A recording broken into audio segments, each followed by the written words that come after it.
Bonjour à toutes et à tous et ravi de vous retrouver pour répondre aujourd'hui à une question certes un petit peu polémique mais essentielle.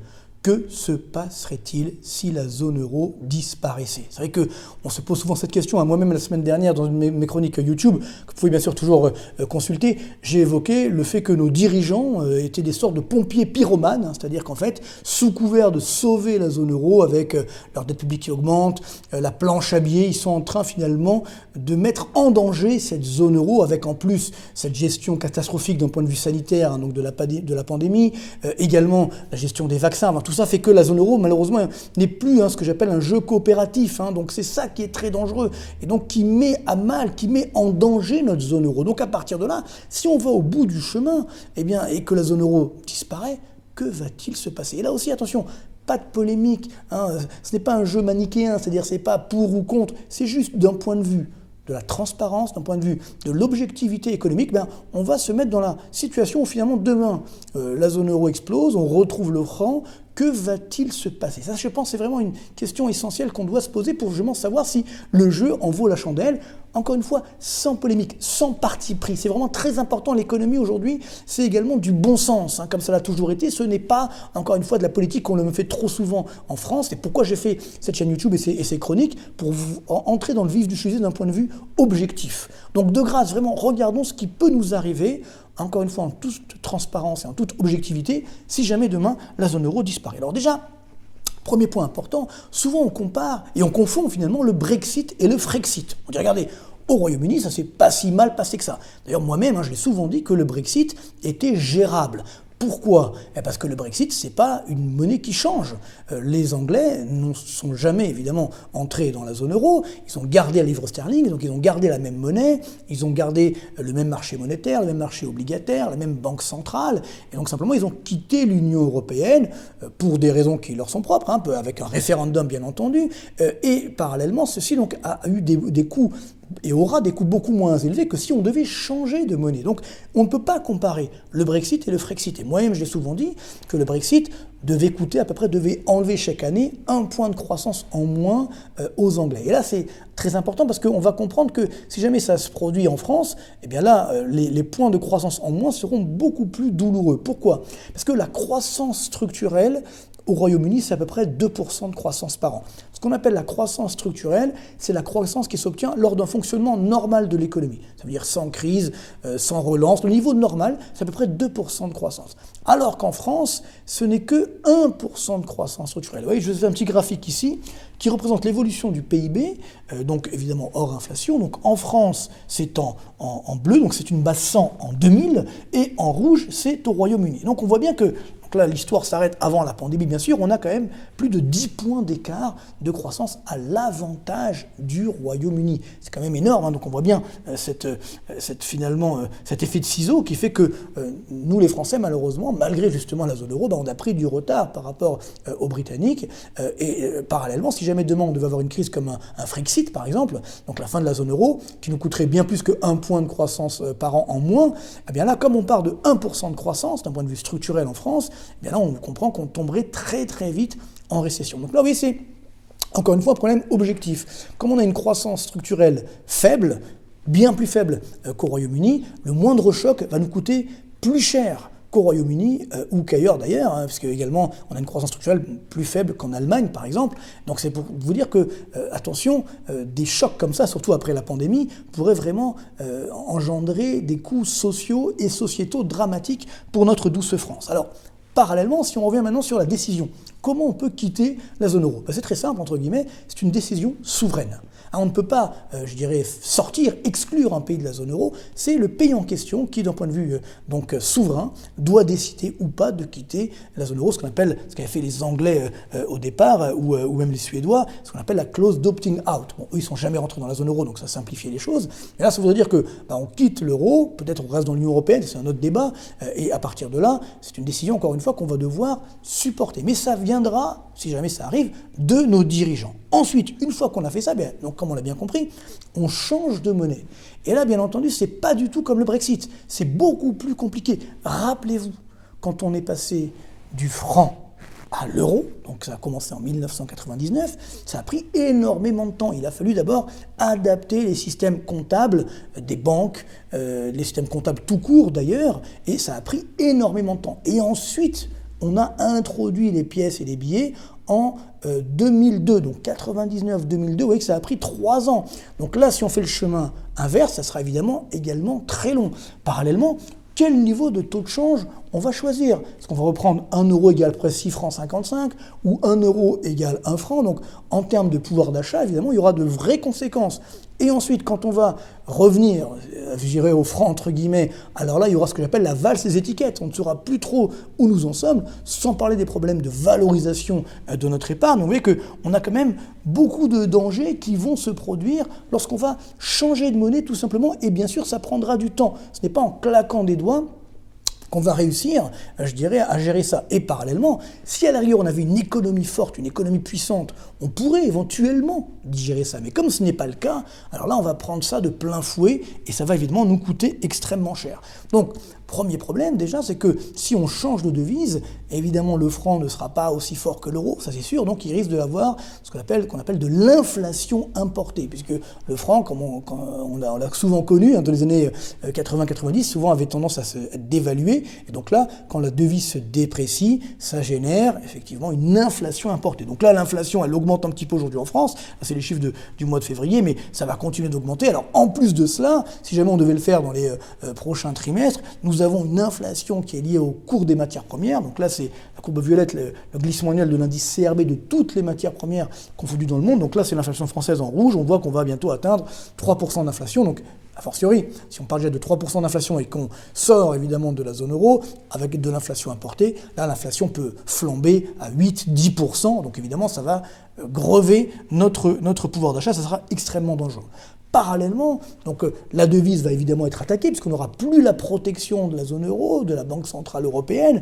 Et donc là, on voit ici le niveau de l'euro-dollar, même si évidemment, pour l'instant, c'est pas une probabilité forte, je dirais, même si elle augmente de fin de la zone euro, l'euro commence un petit peu à baisser. Là, c'est l'euro-dollar. On est aujourd'hui à peu près à 1,17 $ pour un euro. Ce qu'il faut savoir, c'est que le niveau d'équilibre de l'euro-dollar, c'est autour des à peu près 1,10 $ pour un euro.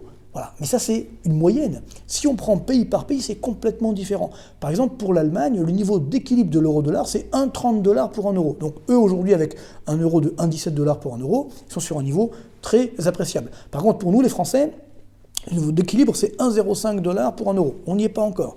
Pour nos amis italiens, c'est autour des 0,90 $ pour un euro. Et alors pour les Grecs, par exemple, c'est 0,70 $ pour un euro. Donc vous voyez que si jamais demain il n'y a plus cet euro, donc on retrouve nos devises, évidemment il va y avoir un mouvement de dépréciation massif de toutes les devises, avec bien sûr, comme j'évoquais tout à l'heure, de l'inflation importée.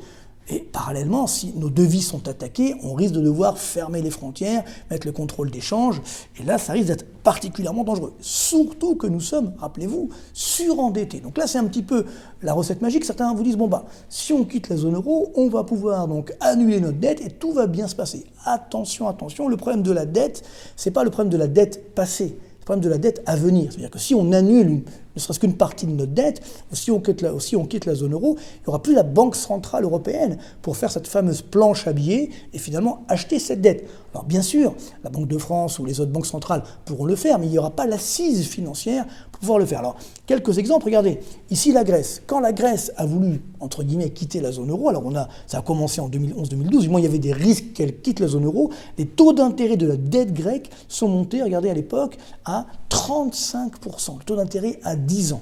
Ensuite, si on regarde ici en 2015, quand on a donc l'extrême gauche qui est arrivée au pouvoir en Grèce, à l'époque, Tsipras donc disait oui, on va quitter la zone euro, le taux d'intérêt grec est monté à 20%. Après, évidemment, il s'est calmé parce qu'il a compris qu'il ne pouvait pas le supporter, et donc le taux d'intérêt grec a baissé. Donc là, évidemment, ça remonte un petit peu de quelques jours, mais on est toujours très très bas, on est autour des 1% taux d'intérêt à 10 ans, donc ça reste très très faible, mais néanmoins, ça peut remonter très vite. On le voit ici, regardez même au début de la pandémie, ça peut aller très vite. Et donc si les taux d'intérêt augmentent, évidemment, ça casse la croissance. Autre exemple, l'Italie. Donc là, l'Italie également, alors on a eu des cas, évidemment, dans le sillage de la crise grecque. Regardez plus dernièrement, par exemple, en 2018, lorsque là aussi, on a eu un gouvernement donc europhobe à la tête de l'Italie, les taux d'intérêt italiens, regardez, sont montés à 3,5% et au-delà. Alors maintenant, ça a rebaissé un petit peu. Alors on voit pendant la pandémie, ça a monté également très fort. Au début de la pandémie, ça a rebaissé grâce à la Banque Centrale Européenne. Et donc, bien sûr, ça pourra partir de plus belle si jamais ces pays quittent la zone euro avec une dette publique. Alors, vous voyez, en Italie, on est à plus de 155% du PIB. Alors, bien sûr, si on prend le cas de la France aussi est concernée, puisque nous, on a une dette alors qui a un petit peu baissé finalement de façon surprenante. Elle est autour des 115-116% du PIB, mais ça va pas tarder à atteindre 125%. Mais là aussi, les taux d'intérêt, évidemment, vont repartir très nettement et très rapidement à la hausse. Et ça, c'est évidemment extrêmement dangereux parce que si les taux d'intérêt augmentent, on a toute une série de conséquences négatives, notamment sur notre épargne. Alors, par exemple, sur les marchés boursiers.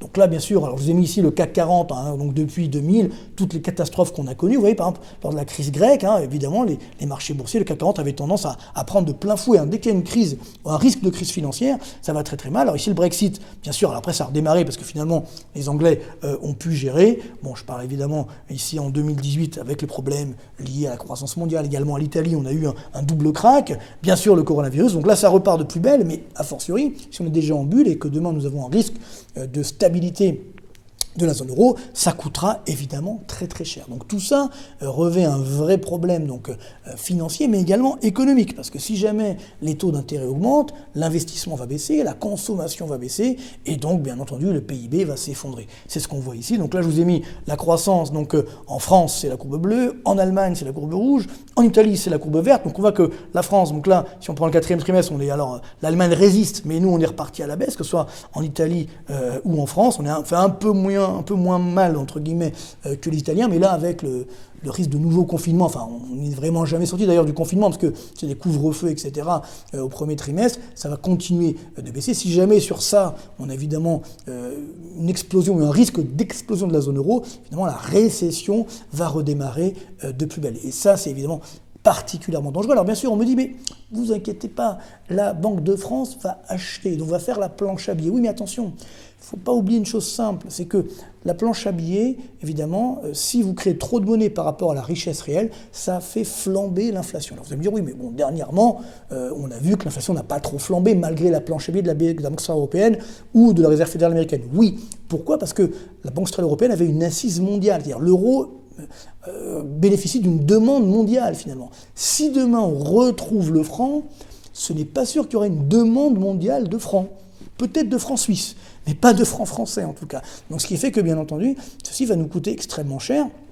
Ça va générer une hausse de l'inflation avec des risques derrière de fermer les frontières. Et oui, on ne pourra plus, là aussi, avoir des flux d'investissement entrant, sortant, et parallèlement, ça c'est un vrai danger. C'est ce qu'a déjà annoncé le FMI il y a quelques semaines, maintenant, en janvier 2021, qui a tout simplement dit qu'en cas de nouvelle crise, les pays surendettés pourraient, même devaient, puiser dans l'épargne des ménages. Ça, c'est extrêmement dangereux, donc dans l'épargne et sur le patrimoine donc des citoyens, ça c'est évidemment extrêmement dangereux. Donc ne rêvons pas, si, on quitte la zone euro, si on retrouve le franc, tout ça va se produire, ce que je viens d'évoquer, et donc les États, peut-être même avec l'euro, ils vont le faire, alors sans l'euro, ça sera encore plus facile, puiseront bien entendu dans notre épargne, de façon assez forte peut-être, et donc bien entendu, on sera tous perdants de ce point de vue-là. Il ne faut pas, là aussi, l'oublier. Donc, pour conclure, si on regarde bien, si, admettons, on met le contrôle d'échange, on introduit ce qu'on appelle des droits de douane énormes,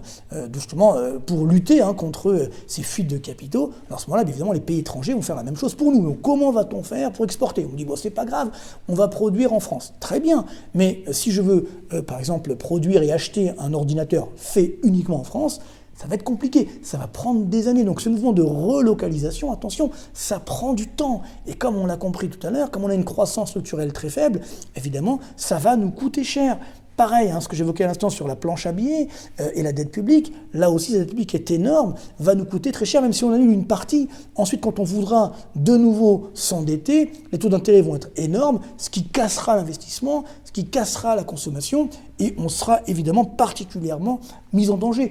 D'autant que nous sommes, rappelons-nous, surendettés. Bien sûr, l'État français est surendetté, mais également les ménages. On est aujourd'hui à plus de 100% de dette des ménages, d'encours de dette des ménages, par rapport à leur revenu. C'est du jamais vu, là, c'est évidemment le cas de la France. Parallèlement, si les taux d'intérêt augmentent, on aura également, je dirais, un effondrement des prix de l'immobilier, parce que là aussi, comme on aura fermé les frontières, qui va vouloir investir en France? Et donc là, les prix risquent de baisser. Alors, ça sera bien pour les primo-accédants, mais encore faudra-t-il qu'ils puissent, là aussi, accéder aux prêts. Parce que si les taux d'intérêt augmentent, les banques vont être évidemment fragilisées, donc on aura de vraies difficultés. Donc, croyez-moi, je sais que la fin de la zone euro, c'est tentant. On se dit, pourquoi pas, allez, on y va, et puis advienne que pourra. Mais ça sera vraiment un trou noir extrêmement dangereux. Alors, c'est vrai que peut-être il y a une probabilité très faible qu'on puisse s'en sortir au bout de 10-15 ans, mais est-ce que ces 10-15 ans là, ça va pas être trop douloureux, et surtout ça va pas générer des crises sociales, des guerres civiles, etc. Donc, c'est en cela qu'aujourd'hui je dis attention à nos dirigeants, les pompiers pyromanes, arrêtez de faire cette fuite en avant sur la dette publique, sur la planche à billets, parce que sinon vous risquez vraiment de mettre à mal, voire de faire disparaître la zone euro. Et là, ça nous coûtera extrêmement cher en tant que consommateurs, en tant qu'épargnants, pour notre génération et également pour les générations à venir. Donc voilà, vous voyez que sans polémique, sans parti pris, et sans langue de bois aussi, il faut regarder la réalité en face.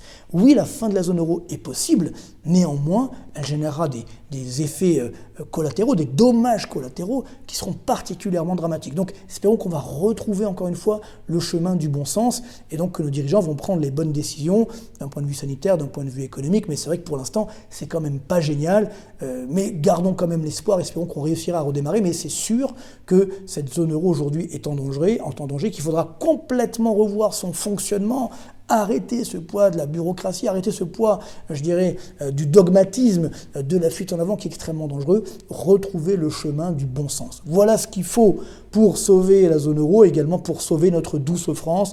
Et c'est vrai qu'on a tous envie de sauver notre douce France, surtout dans le contexte difficile actuel. Merci beaucoup et à très bientôt.